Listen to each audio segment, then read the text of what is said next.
చూసే కదా ఏం చేయాలి అంతా వెళ్ళిపోతారు.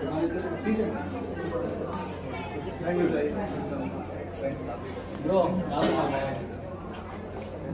బాగా పడాలి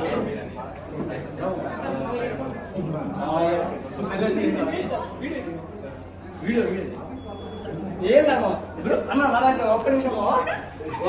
అసలు నిజంగా మర్చిపోయే దాని గురించి నేనైతే థ్యాంక్ యూ సార్ చరణ్ నేనేం చెప్పాలి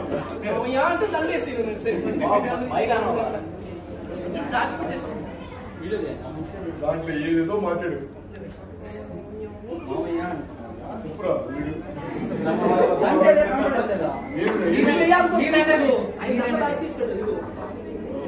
అన్న స్టార్ట్ నేను స్టార్ట్ అసలు మా మావయ్యకి నాకు ఎట్లా అంటే స్టోరీ చెప్పాలంటే మా సింహాన్ని పక్కన పెట్టాము